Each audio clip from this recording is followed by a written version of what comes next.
আজকে আমরা ব্লগ বানাইতেছি। আমরা কলেজে গেছিলাম, কলেজের প্রথম দিন আছি। আমার প্রথম দিন, অসম্ভবত 101তম দিন, মেবি শিওর। পরে ওই যে ওই ওই আজকে একটা গাদ্দারি করে দিছে। ওর 2000 টাকা দেওয়ার কথা ছিল, দেয় নাই। মাঝখান দিয়ে আমার করতে দিচ্ছে, আমি 2000 টাকা দিয়ে দিচ্ছি। ঘর হলো আমরা অনেক ধরে ভিডিও দিই না।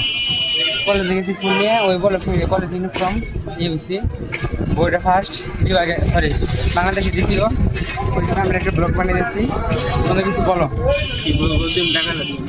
এই যে আমি একটা ব্লগ বানিয়ে জীবনে ফার্স্ট 20 টাকা ইনকাম করছি। এই টাকা আমি এই যে মামারা দিয়ে দেবো। এই যে দেখতেছেন, নিজের কাছে কিচ্ছু রাখবো না, সব মানুষকে দিয়ে দেবো। আমরা আছি বর্তমানে এই যে ময়মনসিংহের অক্সফোর্ড আনন্দমোহন, সরকারি আনন্দমোহন কলেজে। বিলবোর্ডটা দেখো। ওই ক্যামেরাতে ঘুরানো যাবো না, ওই যে পিছনে দেখতে পাচ্ছেন 10তলা বিল্ডিং, ওই যে সরকারি আনন্দমোহন কলেজ দেখতেছেন। আজকে ব্লগ এই পর্যন্ত 1 মিনিট হয়ে গেছে। আল্লাহ হাফেজ।